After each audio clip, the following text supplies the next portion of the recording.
So let us now talk about your first list. We make several, as I said. And we will talk about skills. Because in order to handle a project, you need to have certain skills to do it. It can be you who has the skills, or it can be someone else. It doesn't matter. But the skills needs to be there within the project. So make a list of what you need. First of all, there are 3 sub-lists to this list. The first one is, the first part you will do is the skills that will be done in-house. So for instance, what will you do inside? You will do the planning inside maybe, you will do the marketing and perhaps inside, or you will do the sales inside, or you will organize things inside, or whatever. Write down what it is. And then make a list of external things, maybe bookkeeping, as we said, an example. The bookkeeping could be something you have a chartered accountant, so that is external skill. Maybe you decide you're not going to do it. And the third list is where you're unsure. I can do it in-house, but maybe it's better to use external service for this. And then you make these 3 parts, and later you will put, during the process, you can put things from the third list, unsure, until either the in-house or the external.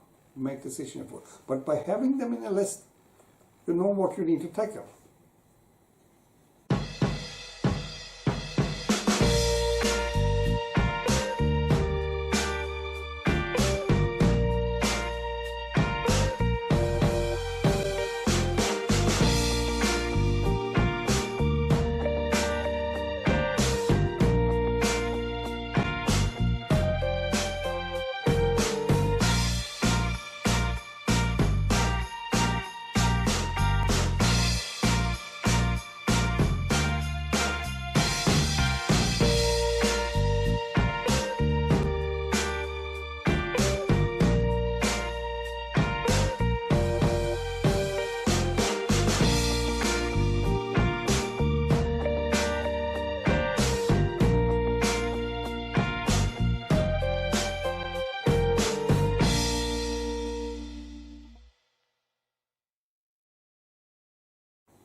And let me take you 2 important things.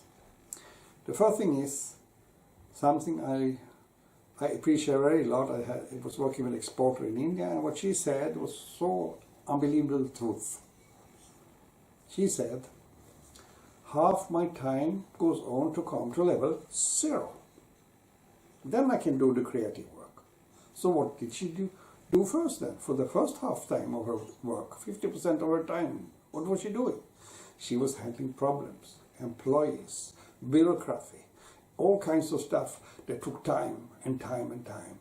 And if you have never done a project like this or started a company, believe me, there are much more bureaucracy and issues and problems than you can believe when you do things.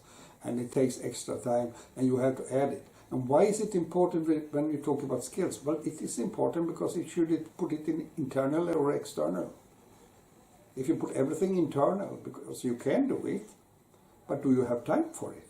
That's the question. Do you have time for it? Fine. But otherwise, maybe you take water over your head by doing too much. And then you will not have a success. So for you to have a success, make sure that you only do as much as you can. Of course, in-house also means that you maybe have partners there or employees, so there is also fine. But remember that you need to understand how much are you actually able to perform and how much time do you have for it. On the other hand, there is another thing, and then we talk about it. Economy. It costs money. And external things cost more normally than internal things. So why should we use the external thing? Well, if you have too much money and don't care, it's no problem. But if you don't use the external services, sometimes they're more effective to use it that way. Then maybe you end up just crushing down your project because you didn't use the external and you didn't have time then to finish things. So what do you need to do? Find a balance between what you can do in-house, what you can do yourself for your employees or partners working inside, and what should be done externally. So it matches and works together.